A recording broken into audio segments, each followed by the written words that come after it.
So the first step we're going to do is remove the 2 clamps on the battery post and set those aside.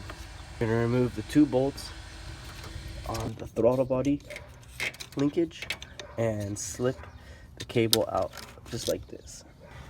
Also, you're going to remove this accelerator by sliding You're going to remove the 3 bolts on the brackets that mount the accelerator cable. Squeeze the green tab over and slide up to remove this tubing from the valve cover. And remove the electrical harness from the map sensor and open the air cleaner box to remove the ducting for the throttle body.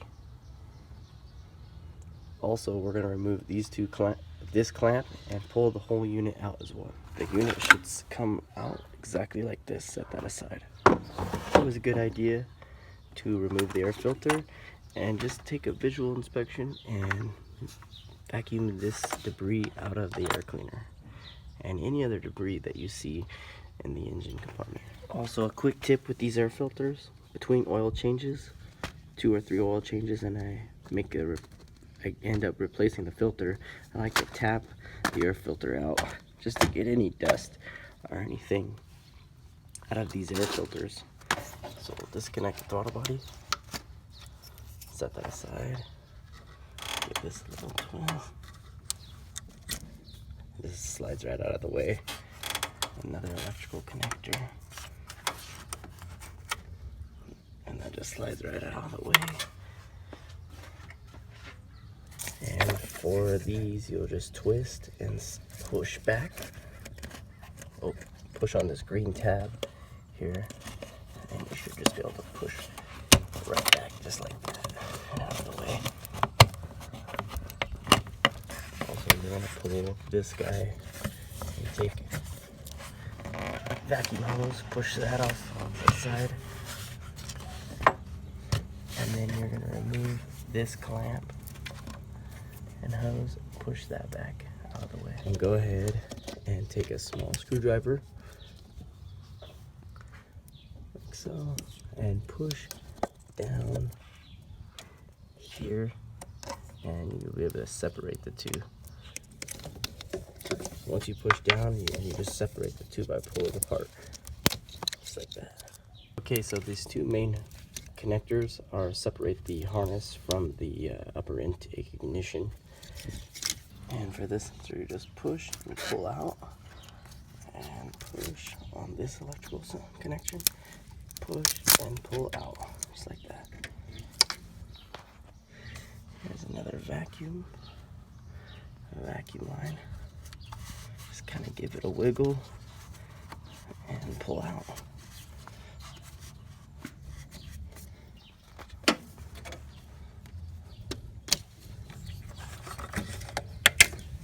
Pull that off and remove these nuts and slide this unit off.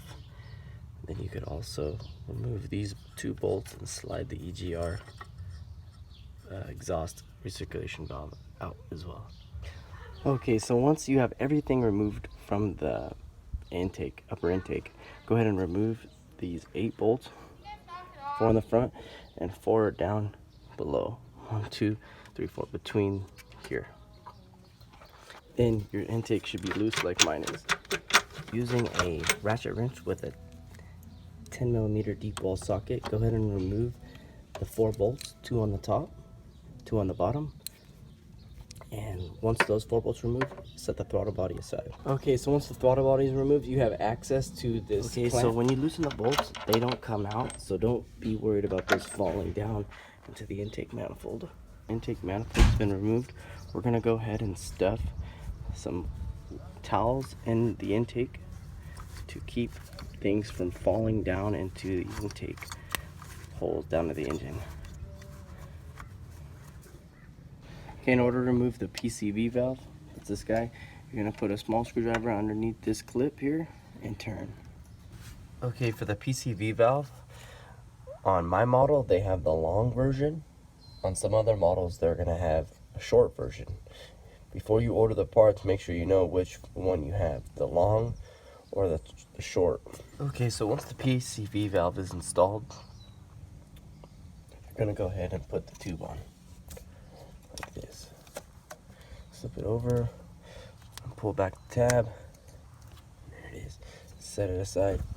So before we put the throttle body back on, just make sure you clean the surfaces from the lower intake manifold, and that way when we put the upper intake manifold on top of the lower intake manifolds, there's a nice seal between the two and the gasket. Once you have the throttle body in, go ahead and refer to the manufacturer's specifications on the torque settings. You're going to go ahead and bolt down the 8 bolts. And then once you have the throttle body bolted down, go ahead and start making all your electrical connections and all of the tubing, vacuum hoses, and small control modules that we unbolted from the throttle body. 4 bolts to the throttle body. Next, we're going to install the airbox and ducting for the throttle body. And just go ahead and double check to make sure all of your sensors are plugged in. Next, we'll go ahead and install the accelerator cable with the cruise control. 3 bolts, 1, 2, and 3. Okay, then we'll go ahead and set the accelerator cable. For the accelerator cable, you want to just insert this right into the hole here. And then you're going to roll it all the way open, set it in, and release. And then for the cruise control, you're just going to roll the accelerator open and snap it back in, just like that. Okay, so I'm going to start up the Ford Escape. And this vehicle has 192,000 miles. And we're gonna go ahead and check it out for leaks. Okay, so we just started the car. We're gonna check for leaks. And it looks like everything's sealed pretty good. Everything's put back the way we took it apart. And it seems to be running fine. That's the update on the no leak valve cover fix.